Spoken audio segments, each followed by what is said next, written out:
Peace. We are back with another episode of Politics and Black Families. I'm here with Dr. Nicole Nikki Evans Jones. I said the whole name. You did. Thank you. She is running for city council and she is with us this morning. Yes. Thank you for joining us.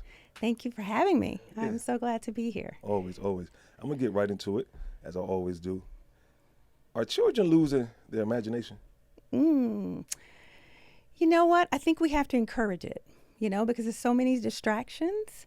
There's so many images and things at their fingertips that they don't have to use their imagination. So we definitely need to encourage it more as parents and friends and aunts and aunties. Yeah. So I agree. It's scarce, but it's there. Yeah. And good teachers, good schools bring that out in kids. Yeah. My challenge is at home. I feel like sometimes I'm running out of things to do with my son. He's 8 years old.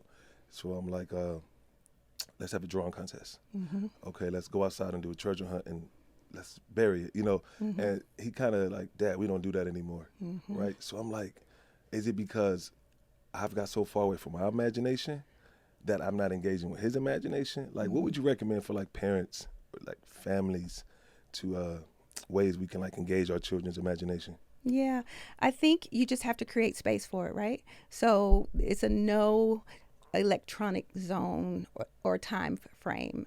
I know we would get a new refrigerator, right? And before that box was on the street, it was a spaceship. Yeah. And then it was like an apartment. When we get older, we're going to live in an apartment this. But that's all we had. And so you have to take away all those distractions and get a little area of time every day or once in a while and give them that opportunity to use that imagination. Because that's how you become innovative. You got to see past what is right there. And if you don't build that skill, it's just harder to do it later in life. Yeah. Your background is school principal, educator. You advocate for.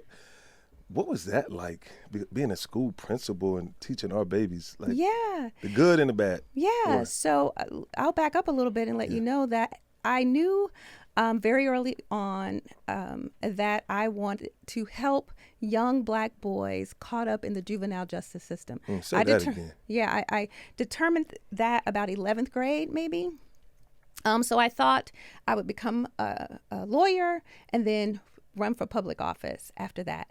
And so I just finished Howard University and I was at a dinner party, maybe about a year and a half later.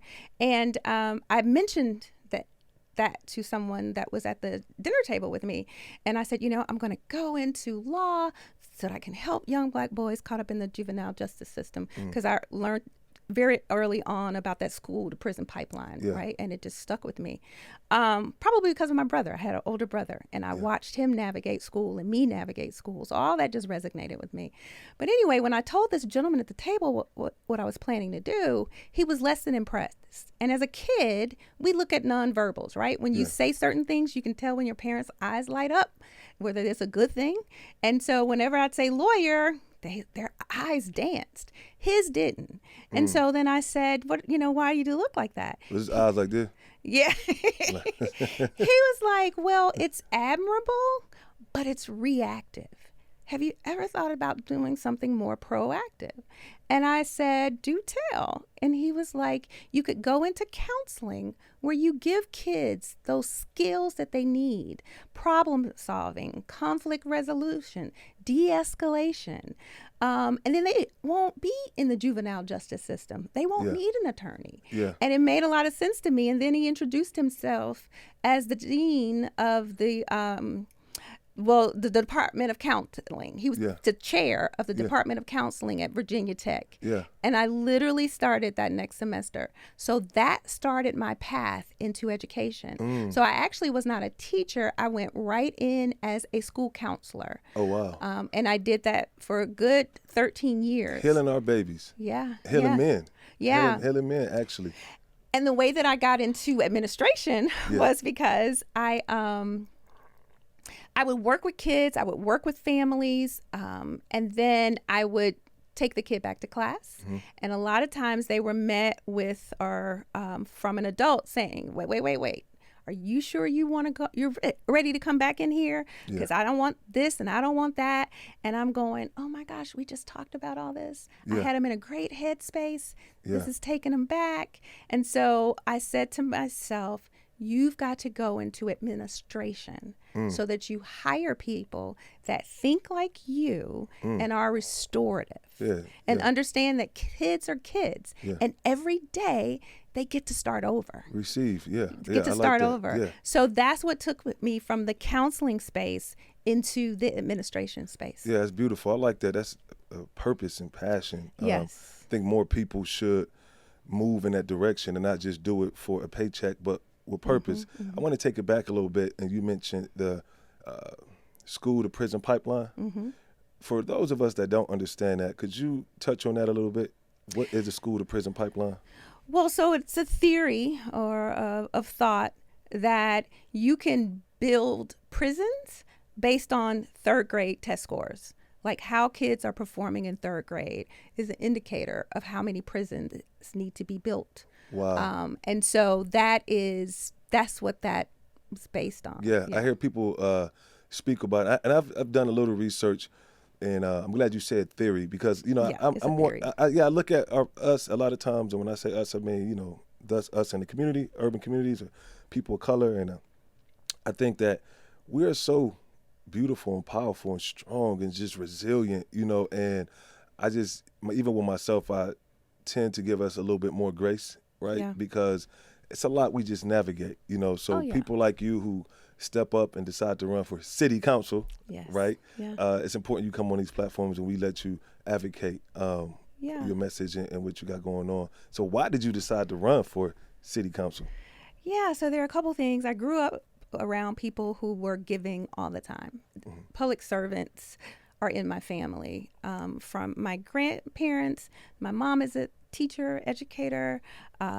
My dad, who was in real estate in the early 70s, helping Black people get their first homes, because he knew that was the way to build wealth and generational wealth. And he would bring them by the house. Everybody he sold a house to, they came by the house and we met him. Yeah. He was just super proud of that. So that was in my spirit. And once I got into the sort of education space, one of the things that I noticed right away was that some of the biggest challenges facing families occurred outside of the school building, right? There was only so much that teachers and administrators could do. The rest was on City Hall and City Council. Yeah. And so I'm running to be the change that I wish to see. Yeah. As you've seen with all the examples I've mentioned here today, it's always a situation or a circumstance that enlightens me to my next move. Yeah. And so I trust that. I trust my intuition. Yeah. I also trust, to pay attention around me as to what is happening and forces working in my life. Yeah, indeed. I want to say that your spirit is abundant. We met outside of your announcement, and I was just moved by your Southern hospitality that I still felt and seen, right? And that's another story. I'll give you all that BTS later. But I do want to add something that stood out on your with your messaging was that you're going to fix the sidewalks in Atlanta. Mm-hmm. Now, this is a big thing because the backstory, I used to live in the West End, and, the West End is walkable, but it's parts where it's not walkable. Yeah. And I remember calling and getting a runaround. I just didn't understand who to talk to. Everybody kept saying, it's this person's responsibility, it's this person's responsibility. And then once we even moved, a little deeper in the Westview, I realized that even when I'm walking with my child, it's only so many places I can walk, then I'm on the road. And these drivers are getting crazier. Yeah. And that's just a big thing. So how do you plan on transforming or fixing this issue or addressing this issue with us needing walkable neighborhoods? Yeah, so that is a big thing that is a problem here in the city of Atlanta. It is a commuter city. It's a car city. Yeah. But I don't think we ever anticipated how many people were going to move to Atlanta. Yeah. Are we full or what are we doing? Are we full or what are we doing? We are not full, but we are not fully prepared. Yeah. Let's put it that way. We're not fully prepared. Yeah. And so one of the places that I think that's very important is that sidewalk piece, Yeah. that alternative transit piece. Yeah. And so what I'm proposing is a separate fund on the general fund's budget, or a separate revenue stream. Yeah. Much like we have the Affordable Housing Trust. Yeah. We can have an alternative transit trust. Yeah. So you're saying a separate fund outside of what's already there Yeah. to address the issues. Earmark those funds specifically for sidewalks, because it connects us. It connects us to healthcare. It connects us to grocery stores. It connects us to each other. Yeah, indeed. And to your point, for a long time, I haven't been doing it lately. I've been a little busy, but I used to do like a 7-mile track. Yeah. And I would say 5 of those 7 miles that I walked in my neighborhood, I was in the street. Yeah. Yeah. And Yeah, it you was said 7 miles. I'm trying to Bolton get Road. 700 steps. Make me look. I'm trying to get to 700 steps. Go ahead. But literally, this is like Bolton Road, Marietta Boulevard, Yeah. trucks and Yeah. cars, and you're dodging them in the streets. Yeah. And so we've come a little ways with Yeah. that, but we've got to catch up. Indeed. And in Indeed. particular, on the west and the south side. Yeah. I grew up in Southwest Atlanta. I'm Yeah. an Atlanta native. Been here all my life. Atlanta Public Schools, pre-K through 12th grade. Yeah, one So- time for that. Clap it up. We don't even meet people from Atlanta no more. They like exotics now, y'all. You know that. Like anytime you see an ATL Everybody's person, clapping. they're like natives. They like yes, indigenous. No. Yeah. So, Atlanta poured into me. Yeah. And so I've always tried to pour back into the kids Yeah. and the people that I meet. Yeah. I'm very intentional. I'm a connector. Yeah. And what that means is I'm going to connect you to what you need. If that's a hairdresser, or you need a recommendation for a doctor, or you're going to visit Philly, I'm like, I just met somebody from Philly. Let me Yeah. call them and see where you should go eat. Yeah. My brain just works that way. Yeah. And so when I see things that are not working, I'm going to try to fix it for me, but I'm going to try to fix it for everybody. Right, indeed. I think that's the spirit of Atlanta, honestly, why so many people have migrated here. And I think, and I always advocate, I've been here 20 years now. I tell my family I've been in Atlanta now longer than I've been back home. But I'm always from Ohio. I'm a Cleveland boy. I said it, y'all. Y'all don't get mad. Okay, I got you. Because my partner, what you mean by that? But I think Atlanta has, opened the door for so many people and connected so many people, or got them closer to their dream, that sometimes people take it for granted. Right. And I just I'm hopeful that it'll continue to be that way, and that people will continue to come with and understand this Southern hospitality. It's a way of life for them. It's how people are. Because sometimes I'm gonna be honest, I see, and it's never really in Atlanta natives. It's just like the influx of people, and it's almost not respecting the history, right? Yeah. And I'm like, but this is a civil rights city, right? So that block that you're on, you should research the guy who did. And a lot of people who I meet, that's true from Atlanta, they just filled with history, and that's the connection for a lot of us who have family that migrated up north. We got disconnected from the history, So I am hopeful that things turn around, and I'm hopeful that we can get these sidewalks. I'm going to work on it. Yeah, Yes. please. So let's move it forward a little bit, and let's talk about affordable housing, attainable housing, right? How important is it? Is it something that the city of Atlanta is moving forward in good ways, or some deficits that we got to address? Yeah, I think in the last few years, we've made a lot of strides in affordable housing. I think we went for about 12 years with not a lot of growth in that area. So we've got to make up some ground, right? Yeah. And the reason why I say on my platform attainable housing, because I think it's a toolbox of housing, right? I think the fact is we just need more housing in general. Yeah. More what am I trying to say? Equitable? More. Well, no, I mean the more supply of Yeah. Oh, I housing get that you. you have, Yeah. the demand, and the Yeah. We prices need to go build down. more. We need to build more. need So to I build think more. we just start there. Now, Yeah. the affordable space, we need multifamily homes. We need Yeah. single family Yeah. homes. Atlanta is a single family Yeah, home very true. Very true. town. Yeah. But we've seen what growing out does for us, Yeah, right? yeah. It's just pushed everybody to the suburbs pretty much. We've got to build up. Yeah. But I talk about my neighborhood solution because we need to do that in neighborhoods where it's well received. Yeah. I don't believe in pushing anything on anyone. Yeah. And so, but what I do know, if you build it, they will come. Indeed. So you go to a neighborhood that wants to go up, the duplexes, the triplexes, you know, the small apartments. You know, you can convert some of the parking spaces or parking lots into residential. Yeah, because it's a lot of parking lots. It's a lot of parking lots. It's almost, when you drive through, I'm like, it's more parking lots. Yeah. At one point in time, I remember, especially downtown, it was like more parking lots on like Spring Street than buildings. It was just, it was swamp. So, yeah, I'm with you on that one. I think building up is a great solution for the housing.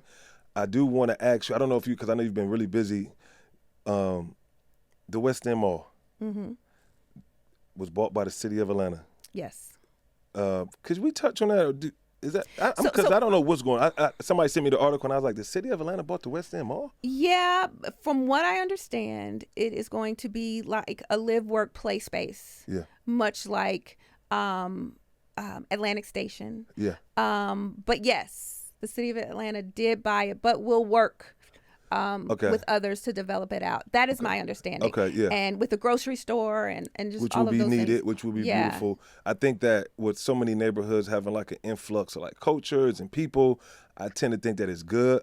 I think it's beautiful when you see a lot of different faces. And the West End has not, I wouldn't say been an eyesore, because I kind of looked past it, but it's been, I'm a little conflicted with the space, you know, because and I'm glad that the city of Atlanta like stepped in and was like, let's get this done, because it should have. That's also in the toolbox. It's called commercial to residential conversions. Yeah. And so that's what it is. They're converting that from a commercial space to a residential space. And we do that. We have done that with old school buildings as well. Yeah, I got you. Schools merged and the schools became vacant, we have bought those, turned them into lofts, apartments, that sort of thing. I guess your background with having a pops that was in real estate helps you see the landscape a little differently. It does. And then just being a counselor, I think, too, because when I went into schools, the academics was very important, the instruction was very important, but also the neighborhood was extremely important.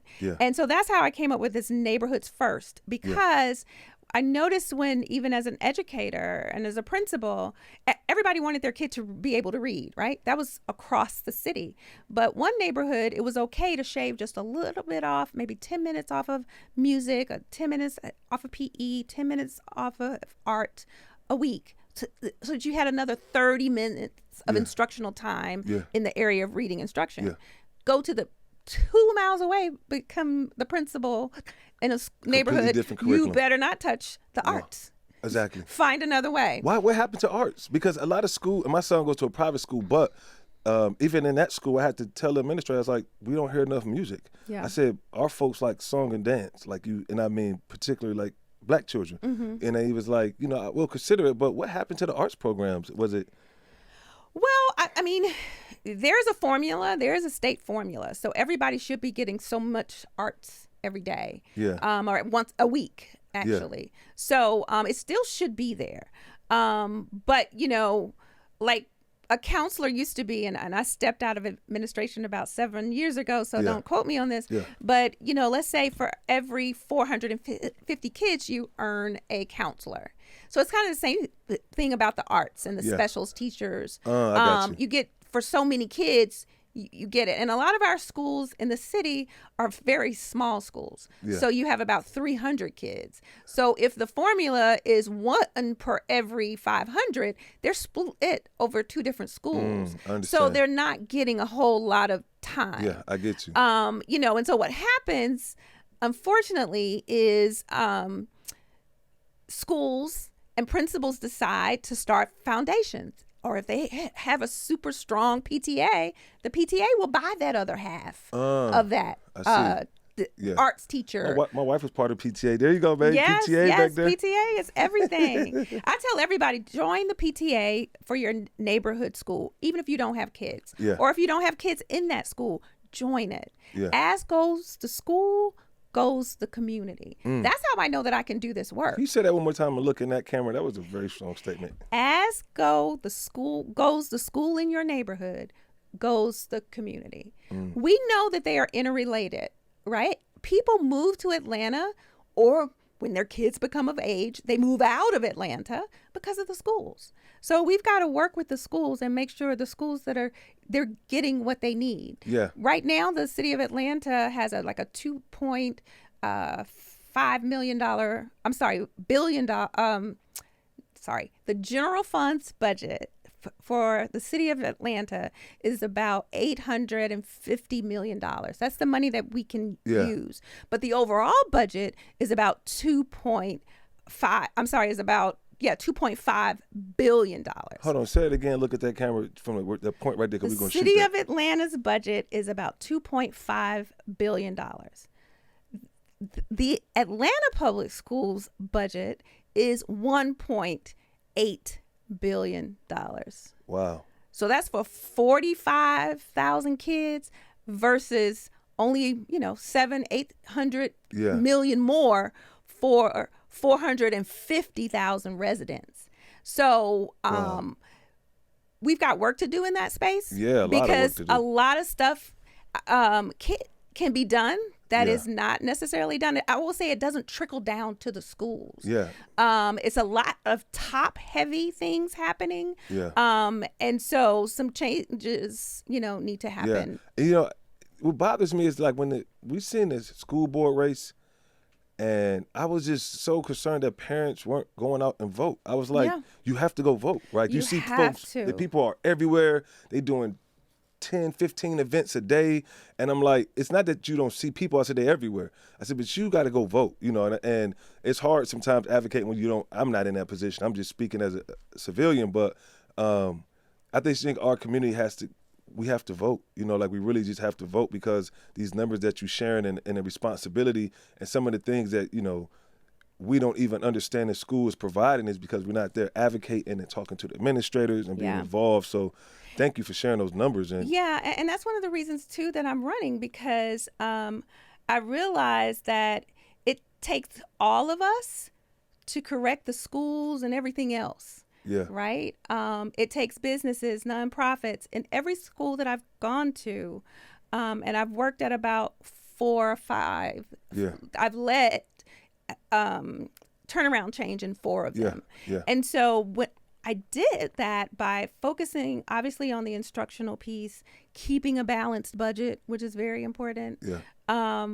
But also dealing with stakeholders and getting them to understand this is so important. This is your future workforce. Yeah, indeed. Right? These are the parents that will come and go to your businesses. Yeah. They will eat in your restaurants. Yeah. These students, these kids will walk past and they will either see you as an advocate or a supporter, because you've been in the schools reading to them, you've been mentoring, playing on the playground, or they won't. Yeah. And, this is the way we build the entire community. I remember telling a parent one time before, she was like, Dr. Jones, how can you get these test scores up? And I was very honest. I said, if I got these test scores up immediately, that would make me look great. Yeah. I said, and I could do that in a heartbeat, but I'm trying to change this community. And so when you want to just raise test scores, you just put your best and brightest teachers in testing grades. And you just keep filling gaps every year because they're that good to do that. Yeah. But if you want to change a community, you spread the wealth. You eliminate gaps. You make sure your kindergarten, your first grade is really, really solid, so they get those skills so that they can learn to read, right? Yeah. And then they read to learn later. Yeah. But you've got to be able to. I've always been transparent. I've always been very accessible. Yeah. And communicative. Yeah. And that's what I think is some of the issues happening at City Hall is you got to communicate. Facts. I couldn't let stuff stir up. Facts. Yeah. And also I had to be impactful. Yeah. And, indeed. If I heard something at Arrival during carpool, it needed to be fixed by dismissal, because I was going to be asked again. Yeah, indeed. But in some of these positions, people sit so high that they know I got at least another month before a meeting. that I have to get back to someone. Yeah. And then I'm only going to be held accountable every 4 years when I'm up for reelection. Yeah. So they remove from I think the they're too noise far removed. or the commotion. Yeah, and that's why for 30 years I stayed in a school building in a neighborhood. I never wanted to be disconnected from the people that I wanted to impact. Because they reminded me every day, the kids more than the adults. Yeah, Dr. Jones, you said we were having pizza today. I got chicken. Yeah, that's beautiful because growing up, I remember, just to touch on the point, like people volunteering at our schools and seeing them in the community. And then even like around Christmas time and like Cleveland, Ohio is a place where they big on Christmas and things like that, right? And you would see like the ladies from the church, and then during the summer, you would see them at the summer programs, you know, and they were like staples in the community. You seen them, you know, it was a certain respect and things that you did when you touched on them. I do want to touch on a couple more things, and then we're going to wrap it up. I want you to look in that camera and tell them why they should vote for you come November 5th. So after November 5th is Thanksgiving. Yeah. I invite you to my house. Okay. What are you bringing for Thanksgiving? Ooh, collard greens and mac and cheese. Mac and cheese? Yes. Is it like a family recipe? Is it you doing this? I do it my sister-in-law's from New Orleans. Yeah. And so she taught me how to make some good dishes, and they're a little spicy. Oh, okay. Particularly my greens. Okay. My black eyed peas are really, really good too. Yeah. But yeah, I like vegetables, so I would bring. That's what I would bring. We could do that. Usually my wife do the mac and greens. Okay. So that's her Well, tell specialty. me what I need to bring. Well, no, you just brought it. I can always take more mac and greens. You said I ain't slimming down no time soon, so I ain't really tripping. Yeah. Let me ask you, and what's the soundtrack like? When you cooking in the, in the kitchen and the family and the ladies and everybody coming through, what's that soundtrack? What you playing in the kitchen at? Going fill the house up. Yeah, so during Thanksgiving, that's when they start kind of the Christmas music. Yeah. And so it's just all OJs. Okay. It's all, what is that, like a Soul Train, Motown, Christmas. Motown. Yeah, I'm definitely a Motown guy. Yeah. Motown Philly soul guy. So let me ask you, what's your motivation in the morning when you get in the car? What's that vibe you got to hear? Is it hip hop? Is it R&B? Is it jazz? Is it talk radio? It is 100% gospel. Yeah. What's your favorite gospel song? Oh, that's a tough one. There's one that I listen to, and of course the name is going to escape me now, but they're just quite a few. So tell me who made this song. I open up my heart. Yes. I can't think of her Yolanda name. Adams? Yolanda Adams. Yolanda Adams. That's like the only gospel song I know. Don't get mad at me. Yeah. I play gospel that I don't know is gospel. Let me say that. The guy is Hezekiah Walker, but I cannot think of the song. But it is basically saying, they doubted you. Yeah. They tried to take you down. They tried, that sort of thing. Yeah. So do you stay away from all hip hop? Oh, no. I like it all. You like it all? I like it all. So who you like better, Nicki Minaj or Cardi B? Ooh. I like Cardi B. She's fun, too. She's Both funny. of them are fun. Yeah, I think Cardi B a little funnier. Yeah, she's so funny and witty. Yeah. Cardi B is a little funny. And she's very transparent. Yeah, and she kind of political. Like a few elections ago, she was like super political. Yeah. Jay-Z or Nas? Jay-Z or Nas? Probably Jay-Z. Jay-Z. Yeah. Jeezy or Gucci Man? Jeezy. Jeezy. Yeah. He's a friend, so Jeezy. Okay, shout out Jeezy. Outkast or Wu-Tang Clan? Outkast. Outkast. And what's your favorite city in the world to visit? To visit in the world? In the world. Oh gosh. I just got back from Paris. Oh, really? And I'd never been to Europe. Yeah. And I really enjoyed it. Yeah. I did. I enjoyed it. There are a lot of other places I want to go. How was the food? It was okay, but I didn't have one of those 5-star trips. I'm an educator. Yeah, I got you. People were like, well, did you go here? Did you go? No, a little cafe on the corner. That's exactly. Sometimes that's the best trip. Yes. You just having fun. You just sightseeing. We just snacking. Me and my wife do that often. Sometimes she gets a little bit more expensive with her food. I'm like, I'm going to grab pizza, and she's like, I'm not doing that. And I'm like, so we got to find a happy medium. Yeah. So one more question, and then you can look in that camera and let them know why they should vote for you. How do you plan on leaving the world better than you found it? Oh, wow. I just try to live my life in a way that I do that every day. by leaving every situation better than I found it, right? Yeah. So whether that's an individual or a circumstance that I come upon, I just try to make it better. Yeah. And I've chosen the work where you can really see that happening. Like I literally have students who are saying to me, Dr. Jones, this is my first time that I'm able to vote, and I get to vote for my principal. It's powerful. And I started a program called the Justice Project at the very first school where I was in the city of Atlanta. And it was about the 3 branches of government. And I have kids who graduated that are lawyers, that are teachers, and they're doing all of the things that I expose them to. Yeah. And that's what life is about. Yeah. Access and exposure. Yeah. We're not going to do everything that we're exposed to, but we will know what we want to do and what we don't want to do. Yeah. I used to tell parents, the kid, he tried the flute. He doesn't like it. Now he wants to do the clarinet. You just keep going. You keep pushing. It might end up being baseball, but you've exposed them to so many things. Kids can make the right choices and the right fit. And we want to trust them to make those decisions because as they get older, they'll have to make more critical decisions, but they'll know how to think critically to get to a decision.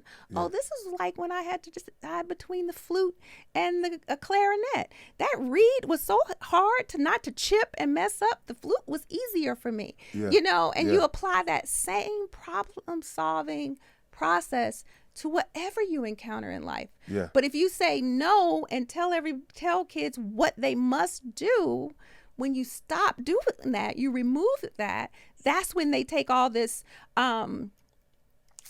agency and they don't use it in the correct way. It cripple them a little bit. It definitely cripples It cripples them. Yeah. Yeah. Thank you for sharing that. Thank you for educating me right now. You took me back. I'm about to come. I got so many new words to use now. Thank you very much. So I want you to look in that camera and let them know why they should vote for you come November 5th. Yeah. I think you should vote for me.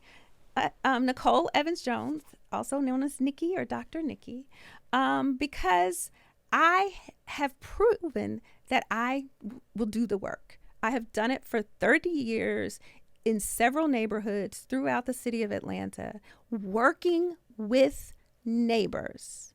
People don't care how much you know until they know how much you care. And you have a lot of people that want to tell you what you need and tell you how you need it.